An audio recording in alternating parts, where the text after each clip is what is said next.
Bonjour et bienvenue sur un nouvel épisode de On peut le dire. Today we're going to look at how to produce a French R sound. We actually have two different ones. One is a little bit harsher and the other one is a little bit softer, and it depends on context. So I didn't even realize there were two before I looked into it because it just comes out spontaneously for French people. So hopefully it will come spontaneously for you too.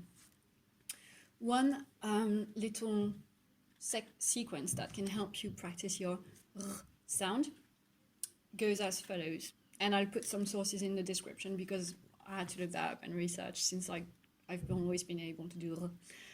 So first you're going to open your mouth because that's your mouth needs to be open to do a proper R.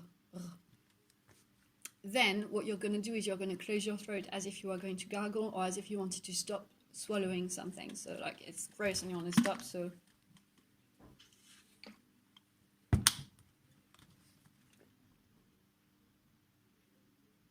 I've just swallowed twice just to feel what's going on. So that could be a good thing to do, like a good thing to do maybe, have a drink and just feel what's going on in your throat.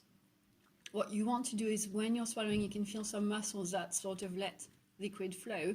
You want to try and block those with your mouth open. So you go, and obviously you can't see anything, but I can distinctly feel in my throat there's something that sort of closes everything up so there's no liquid passing through. Once you've done that, you say k, k like the letter K, so k like the start of koala, for example. K, k, k, k, k, k, k. And that again helps you get some awareness of where it's coming from. So you need to try and spot, metaphorically speaking, where your k is produced in your throat. This is the K place, and that's where your R will come from in French.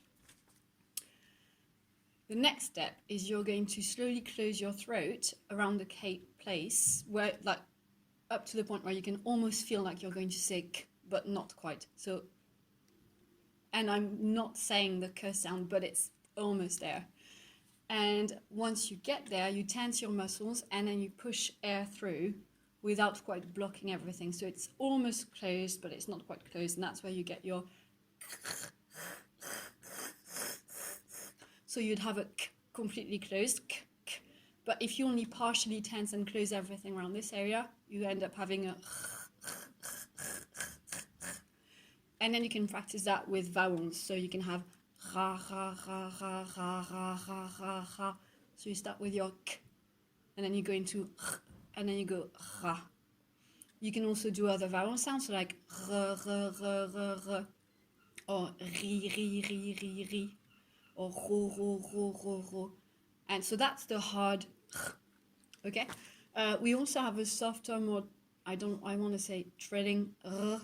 So if you hear the difference between a r and a r, that tends to be defined by context, as I said before. So I think often spontaneously French people, we do the softer r at the start of a word or between two vowel sounds and after soft consonants like d, for example, droit, droit.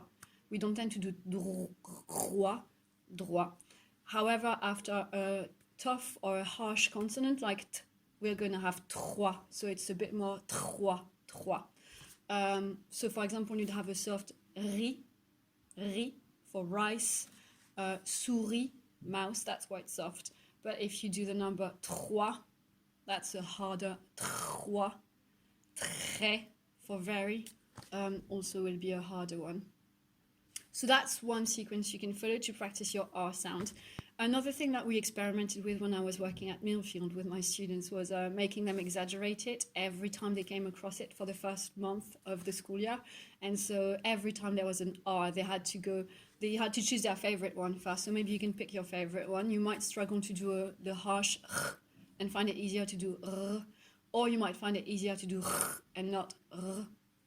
So you pick your favorite, and every time you come across an R, you really emphasize it. So aujourd'hui, c'est la rentrée. C'est très terrible. And so every time you see an R, you really overdo it, and it sounds silly, but eventually when you stop overdoing it, it will come out normally. So if for a while you go like, c'est la rentrée, c'est la rentrée, and eventually you just go c'est la rentrée, and it should come out at a normal French level. That worked really well for my students who applied it. So you can try that out either in class or even at home. You can just practice every day doing some French and exaggerating your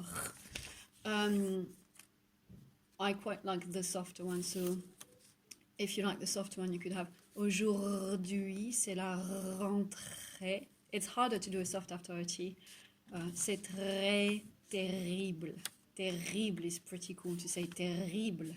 Terrible. Terrible. That's quite fun to do. And that's it for R. So hopefully this is helpful. Hopefully in editing I managed to do something decent with it. If you found this helpful, like and share it out. If you haven't already subscribed and this could help you with your French pronunciation, do subscribe. And if you have any questions or comments, please put them down below. And that's it for today. So see you next time for another bunch of consonant sounds. Bye!